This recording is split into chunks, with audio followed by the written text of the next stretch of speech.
Hola, buenos días. Hay una palabra que al Kremlin le encanta utilizar para etiquetarnos a quienes apoyamos el derecho a la autodeterminación del pueblo ucraniano. Y esa palabra es rusófobo, rusófoba. Bueno, ¿qué hay de cierto en esta acusación? Depende de en qué idioma me estéis preguntando. Si me estáis preguntando en castellano barra español, no.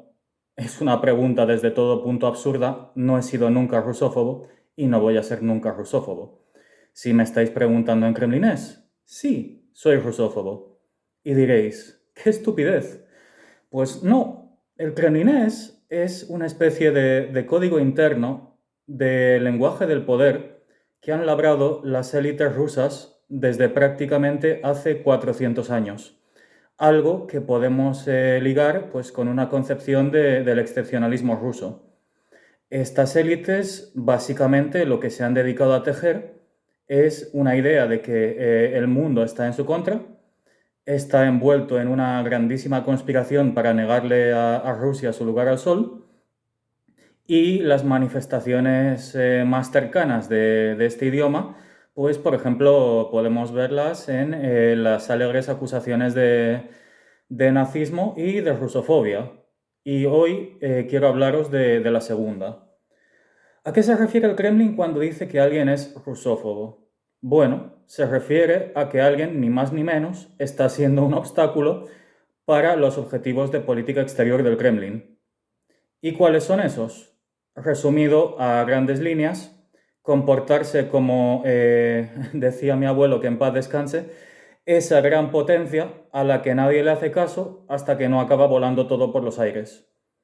Y traducido a los tiempos actuales como una potencia europea al más puro estilo siglo XIX. Yo necesito mi espacio vital, necesito mis gobiernos afines junto con en mis fronteras y si no lo consigo, pues me enfado y le doy una patada al tablero. Y todos vosotros que estáis en mi contra, pues sois rusófobos.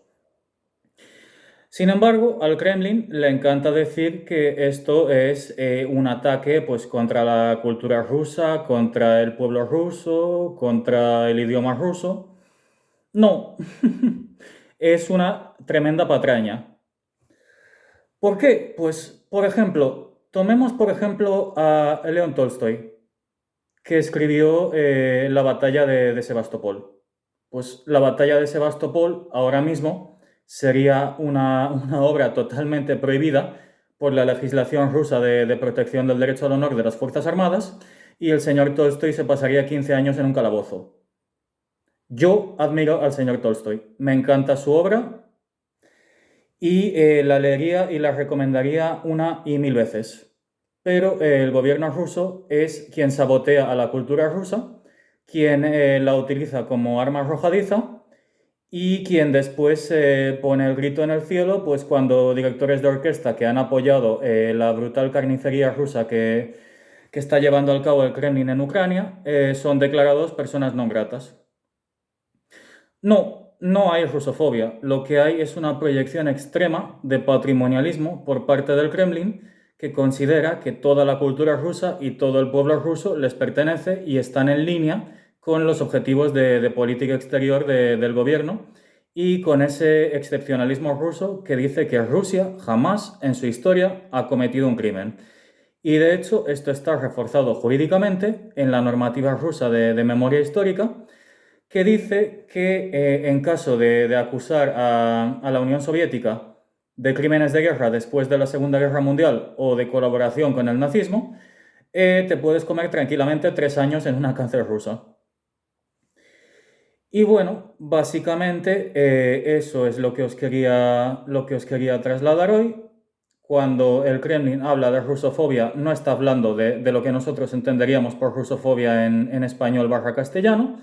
Sencillamente está diciendo que eres un rusófobo por oponerte a los objetivos rusos de política exterior, por oponerte a su capacidad de poner gobiernos afines en sus fronteras, por oponerte a sus proyectos neoimperialistas y por no querer que los héroes de la historia rusa tengan estatuas dentro de tu Plaza Mayor y por impedir que todo el mundo se comunique en ruso como una especie de lengua franca cuando haga turismo en ese Near Abroad y en esos antiguos estados satélites de la Unión Soviética.